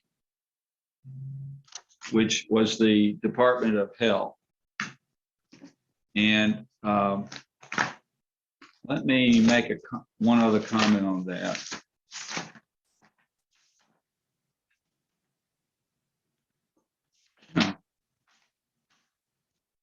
Count 5 requested that I declare that rule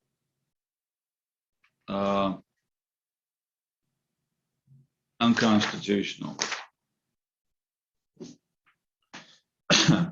I cannot order anything. I cannot issue an order to the Department of Health to say, you have to strike your rule. I can't order to the Department of Health, you can't do something with this rule. We do know that emergency rules run out in 60 days unless re-established. So this rule is what? It's probably almost 30 days in. But I'm not saying that I'm limited in my ability to enjoin or otherwise prohibit the defendants, in this case, from violating the Parents' Bill of Rights. I'm simply saying I can't do anything that affects the Department of Health because they're not a party to this suit. So I am granting the motion to dismiss count 5 on that basis. However, I interpret my ruling, and it is based upon my continued ability to enjoin or otherwise prohibit defendants from engaging in certain actions that violate the Parents' Bill of Rights. Now, let me go back. Injunction. I had not originally intended early in the case to grant an injunction. I do now. I want to say this, I am not granting an injunction against the governor of Florida. I am granting an injunction against the other defendants who are the ones who are primarily involved in enforcement actions. I believe that, and the governor himself, to the extent that the other defendants are, isn't involved in enforcement on, as far as I know, on a day-to-day basis, because the Department of Education, State Board of Health, they're set up to do enforcement of rules. I grant a permanent injunction and enjoin the defendants, except for the governor, from violating the Florida Parents' Bill of Rights by taking any action on whatever basis they take it, by taking any action to effect a blanket ban on face mask mandates with no parent opt-out by local school boards, and I grant an injunction against denying the school boards their due process rights granted by the statute to permit them to demonstrate the reasonableness of the mandate and other factors stated in law. I am not enjoining the defendants from enforcing the Florida Bill of Rights so long as they enforce the complete statute and don't omit portions of it. I'm just banning them from violating the Florida Bill of Rights. So they still have full powers. It's a law in Florida. It's enforced. It's passed by the legislature, signed by the governor. Defendants can enforce the law, but they have to do so in accordance with the terms of the law, and at least until someone rules otherwise, it's as in the means that I've set out. They must allow a due process proceeding of some sort to allow for a showing of the reasonableness, etc. I also enjoin the defendants, but not the governor, from, I'm not saying the governor can go out and start doing these things. I'm just saying I don't think his role is in the same scope of enforcement as these other agencies are. I also enforce the defendant's name, enjoin the defendant's name from enforcing the executive order and the policies it caused to be generated and any resulting policy or action which violates the Parents' Bill of Rights. In granting this injunction, I find that the act or conduct to be enjoined violating the Bill of Rights is a clear legal right.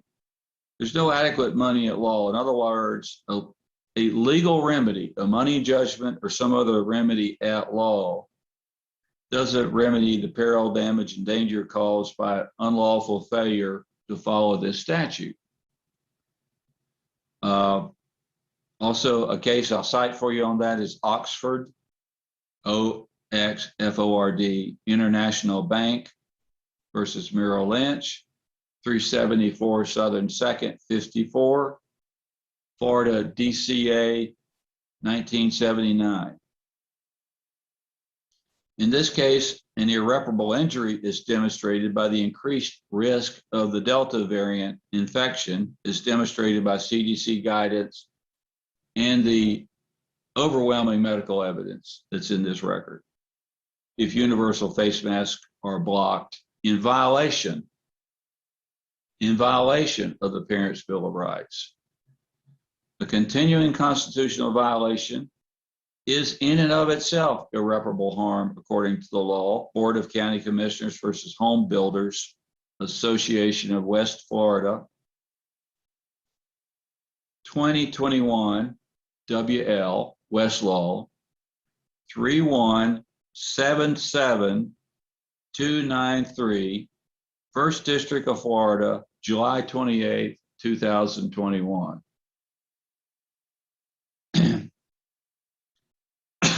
Again, I think I've done the other rules, but what I want to say is I'm requiring that the parties follow the statute called the Parents' Bill of Rights.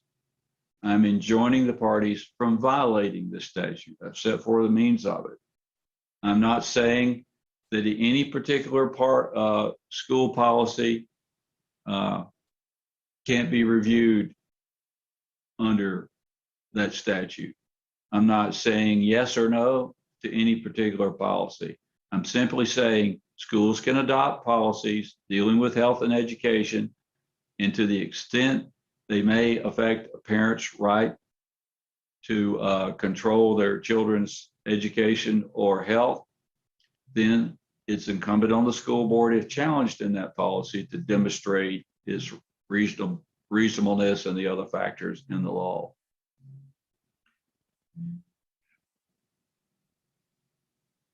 This ruling was not contained in the DeSantis versus FEA case. And the reason it wasn't contained is that these issues were not before the First District Court of Appeal. It doesn't mean that they're bound to agree or whatever with me, that they have a complete full right, which I appreciate and I honor their right to do this, to review this and agree or disagree. But I want to make it clear to you lawyers, to the public, perhaps even to the First District. I read that DeSantis decision multiple times. My intent was to follow it where I felt it applied to this case, which is the reason I ruled as I did on the safe schools provision of your complaint. I interpreted the statute as I believe the plain word. I read the statute as written. I read it as written and interpreted it as written. I think that's my job. Defense counsel admitted it was my job to enforce the statute. So that's where we are. I don't know if I brought any light to this conversation or not. I understand that it's possible all of you disagree with me on some portion of my ruling. I understand that, and I don't take any offense at disagreement by anyone. You all are very good lawyers. I respect you. I respect your clients. But the one thing I have done, which is the only thing I promised you in this case, I worked till there was no time left to work on this. I mean, at 10 o'clock this morning, I was typing in edits on my notes. That's why I was late. Also was trying to decipher some of my 2 a.m. handwriting, which was not the easiest in the world. I have considered everything I can possibly consider. I've listened to great arguments on both sides. I've tried to make some sense out of this law, and to me, it all comes down to the issues I've laid out here. That's where I am. That's my ruling. I'm going to ask the plaintiffs to draft an order. I'm going to ask that you get it to me by Monday. I expect you to continue spending the same effort in this case that I spent in this case. And there's plenty of you to sit around and draft an order out with this sort of verbal detail in 2 days, in 3 days. Monday's 3. Then when you do it, I want you to send it to plaintiff's counsel. I don't expect that they'll agree with the order, but I want them to be able to give me a comment within a day of what areas they think are wrong or don't reflect my ruling, those sorts of things. So I would just ask you counsel, send it to send it to defense lawyer, go ahead and email me the order. That way, if you email it to me, I'll be able to edit it. But I will not sign anything until I hear from the plaintiffs the next day, their comments on the order, and email that to me also. It'll give me the ability to review those comments. And then I don't know what my schedule is next week. I have an emergency hearing in another case at 3 o'clock today. So I think next week is a hearing week for me, but I'll take the time that it takes to review the order and get it where I think it accurately reflects the ruling. But most of what I told you, I read, not all. And I think it's probably, if you listen to if you have an audio, if you listen to that, I think you can tell where I added some additional comments that are not in writing. I do recognize that some of my findings at the end duplicated findings I said before, but I reached a point where my ability to edit and say things only once in every topic had expired. So that's why I say I understand editing. Sometimes I said it twice because I wanted to make sure that I got it said, and that's a common trait we all lawyers do. So I do recognize, for example, the separation of powers finding with regard to school boards. I know I said it twice. And it might actually be almost exactly the same. I'm not saying you have to put it in there twice. I'm just saying I was writing this late at night and I just wanted to make sure that I had it in there. And I changed it 2 or 3 times from the way I originally wrote it. So anyway, I don't know that we'll see each other again. We may, but thank you very much to everyone in the case. I have always enjoyed working with Jacksonville lawyers.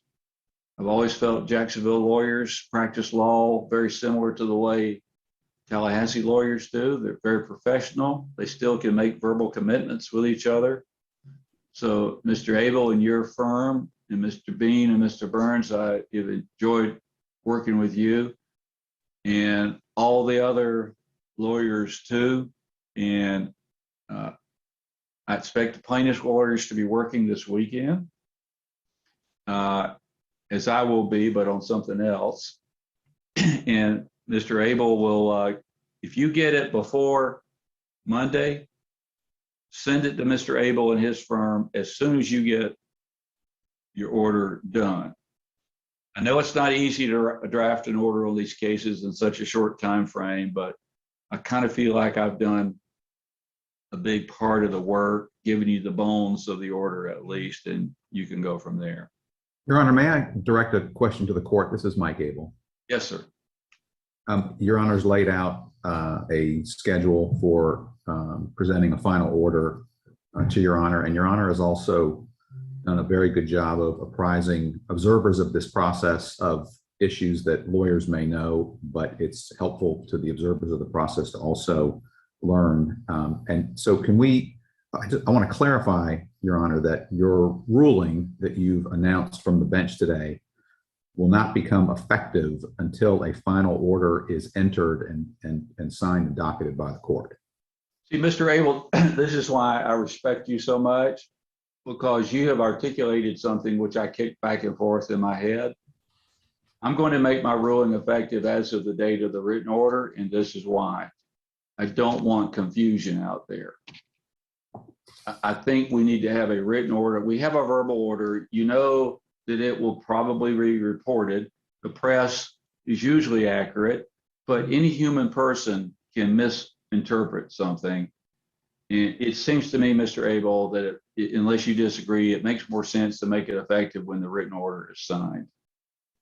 I believe that's the most beneficial to the process, and appreciate the court's comments. All right. All right. Thank you so much. One comment, if I could. As y'all know, I don't like to miss lunch, so I'm going to leave and go get lunch. One brief question, Your Honor, if I could. Yes, Mr. Just Gallagher. You were referencing the different numerical counts in your ruling. I just wanted to confirm that counts 3 and 4, you decided to grant relief in favor of plaintiff. I think that's the case, but I didn't hear you say that exactly. I granted relief within the context of my ruling. 1 and 2, I did not grant relief on. 5, I dismissed. 6 is the injunctive relief, but no relief against the governor of 6. I just don't think with the way the structure of government works, that's the injunction count. I don't think it's necessary to enter an injunction against the governor. And I decided not to do that. So I think the governor will follow the law as decided by the courts, 1. And the school board people are enjoined, so there's just really no reason to enjoin the governor. And so if you do appeal fast. That's why I want the order out fast. So I recognize we may have 1 or 2 hearings that'll be necessary after I enter the order, but we'll cross that bridge when we get to it. Thank you, Your Honor. All right, thanks a lot. Thank you, Your Honor. We're adjourned. Thank you. Thank you, Your Honor. Madam Court Reporter.